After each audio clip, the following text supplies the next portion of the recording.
Assalamualaikum warahmatullahi wabarakatuh.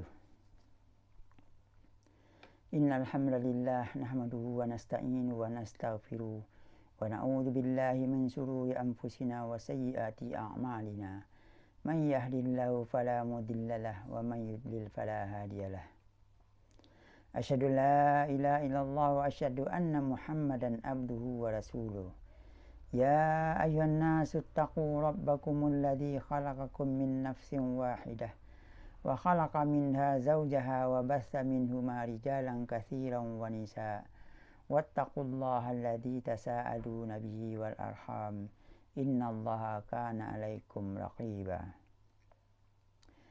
Ya ayyuhalladzina amanu taqullaha wa qulu qawlan sadida yuslih lakum a'malakum wa yaghfir lakum dzunubakum wa man yuti'illaha wa rasulahu faqad faza fawzan 'azima. Pertama-tama marilah kita panjatkan puji syukur kehadirat Allah Subhanahu wa taala yang tidak henti-hentinya memberikan kenikmatan kepada kita berupa nikmat kesehatan, nikmat kesempatan, dan tentunya yang lebih utama lagi adalah nikmat iman dalam Islam. Salawat beserta salam tercurah kepada junjungan kita Nabi Muhammad SAW beserta keluarga beliau, sahabat beliau, dan para pengikutnya yang selalu istiqamah menjalankan sunnah-sunnah beliau hingga akhir zaman nanti. Semoga yang melakukan sunnah-sunnah beliau mendapatkan syafaat nanti di yaumil akhir. Pada kesempatan ini kita akan melanjutkan pembacaan kitab Riyadhus Shalihin, yaitu nomor hadis yang ke-64. Sebagaimana kita ketahui bahwa setiap orang yang mempunyai kekasih atau mempunyai orang yang disayangi, dia menginginkan kekasihnya tersebut selalu dekat dengannya, tidak berubah pikiran atau tidak melanggar apa yang diinginkannya. Ada sifat cemburu bagi seorang kekasih apabila kekasihnya tersebut melenceng dari apa yang selalu diinginkannya. Begitu juga dengan Allah mempunyai kecemburuan terhadap umatnya yang selalu menyalahi apa yang telah ditetapkannya. Sebagaimana yang hadis yang kita baca ini. An Abi Hurairah radhiyallahu anhu, anin Nabi sallallahu alaihi wasallam qala, inna Allah ta'ala yagharu wa ghairatullahi ta'ala an ya'tiyal mar'u ma harramallahu alaihi, muttafaqun alaihi. Dari Abu Hurairah radhiyallahu anhu, dari Nabi sallallahu alaihi wasallam, beliau bersabda, sesungguhnya Allah yang Maha Tinggi cemburu, dan kecemburuan Allah yang Maha Tinggi terwujud jika ada seorang mengerjakan apa yang diharamkan Allah baginya. Hadis muttafaqun alaih. Hadis ini diriwayatkan oleh Al-Bukhari dengan nomor 318 dan Muslim nomor 2761. Sebagaimana kita ketahui bahwa semua makhluk yang ada di muka bumi ini adalah ciptaan Allah yang diciptakan dengan sempurna sekaligus melengkapi segala kebutuhannya. Allah sangat menyayangi semua makhluknya dan Allah tidak pernah menzalimi hambanya. Bagi hambanya diberi petunjuk untuk menjalani kehidupan agar tidak tersesat dengan menurunkan para nabi yang diperintahkan untuk memberi peringatan kepada umatnya. Maka diberikanlah kitab kepada masing-masing umat yang bagi umat Islam adalah Al-Quran. Al-Quran inilah sebagai petunjuk yang berisi peringatan dan ancaman, surga dan neraka bagi hambanya. Sementara Allah memenuhi segala kebutuhan manusia dan juga makhluk lainnya. Begitu besarnya nikmat yang diberikannya kepada kita, bahkan tidak sanggup dihitung dengan cara apapun. Dan Allah hanya menyuruh untuk melakukan apa yang diperintahkan dan menjauhi apa yang dilarangnya. Manusia diciptakan Allah tak luput dari godaan setan yang selalu menggoda agar terjauh dari apa yang diperintahkan Allah sehingga akhirnya terjerumus kepada kemaksiatan. Seperti misalnya rahmat yang diberikan Allah kepada manusia. Ketika rahmat diberikan, maka mereka bergembira. Dan jika rahmat itu dicabut, mereka berputus asa. Sebagaimana yang terdapat dalam surat Ar-Rum ayat 36.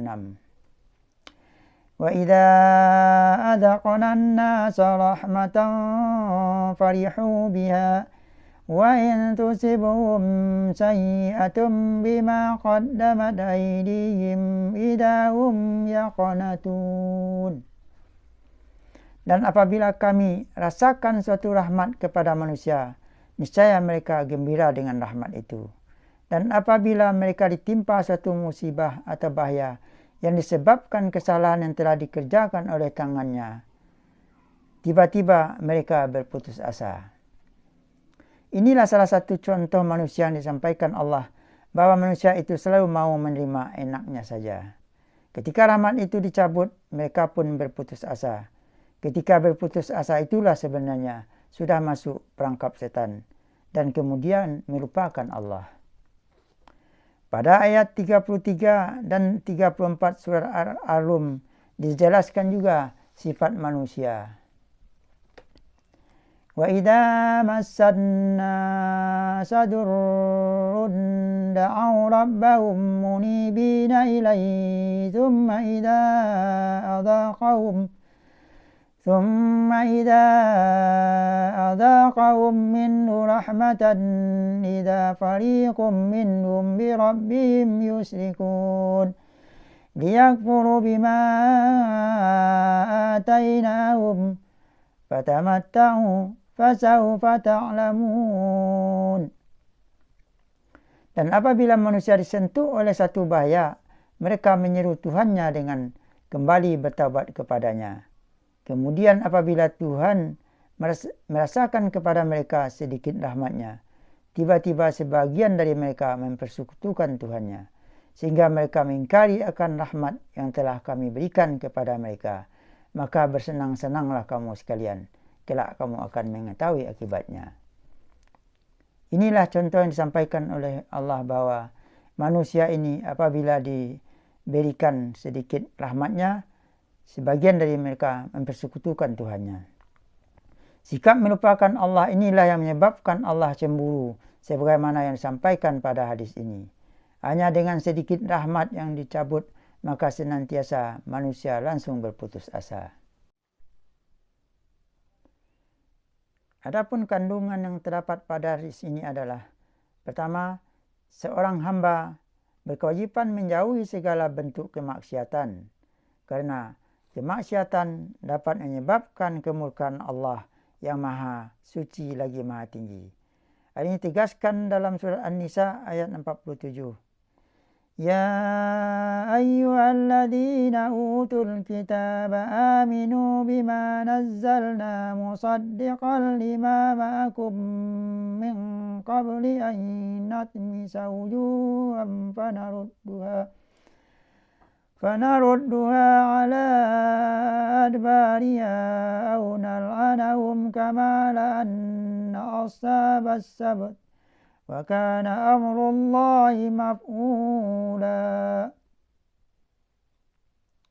Hai orang-orang yang telah diberi kitab, berimanlah kamu kepada apa yang telah kami turunkan, Al-Quran, yang membenarkan kitab yang ada pada kamu sebelum kami mengubah mukamu, lalu kami putarkan ke belakang atau kami kutuki mereka sebagaimana kami telah mengutuki orang-orang yang berbuat kemaksiatan pada hari Sabtu. Dan ketetapan Allah pasti berlaku. Kemudian yang kedua, Allah yang Maha Suci membenci kekufuran, kefasikan dan kemaksiatan. Dalam surat At-Taubah ayat 24 Allah berfirman, Wallahu la yahdil qaumal fasiqin. Dan Allah tidak memberi petunjuk kepada orang-orang yang fasik. Allah juga mengatakan bahwa orang yang munafik itu adalah orang-orang yang fasik, sebagaimana jelaskan dalam surat At-Taubah ayat 67. Innal munafiqina humul fasiqin. Sesungguhnya orang munafik itu adalah orang-orang yang fasik. Sebagaimana hadis di atas menyatakan kecemburuan Allah kepada orang yang mengerjakan apa yang diharamkan Allah. Pada ayat ini dijelaskan bahwa orang-orang munafik itu adalah orang-orang yang fasik karena adanya kesamaan sifat di antara keduanya, yaitu mempunyai sifat yang melarang antara sesamanya untuk berbuat kebaikan, seperti misalnya melarang mengeluarkan harta untuk amal-amal kebaikan. Sikap melakukan apa yang diharamkan Allah ini disebabkan mereka lupa kepada kebesaran Allah, lupa kepada petunjuk-petunjuk agamanya dan siksanya.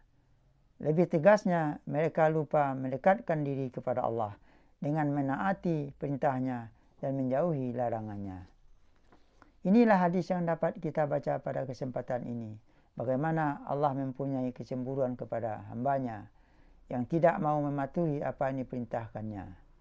Oleh sebab itu, marilah kita sama-sama berhati-hati dan selalu ingat kepada Allah dalam setiap kegiatan. Mudah-mudahan dengan melakukan hal seperti itu, kita dijauhkan dari perbuatan maksiat dan Allah tetap menyayangi kita sehingga kita bisa menjalani hidup ini dengan rahmatnya Allah dan keridhaan Allah. Demikian yang dapat kami sampaikan. Wabillahi taufiq wa hidayah. Wassalamualaikum warahmatullahi wabarakatuh.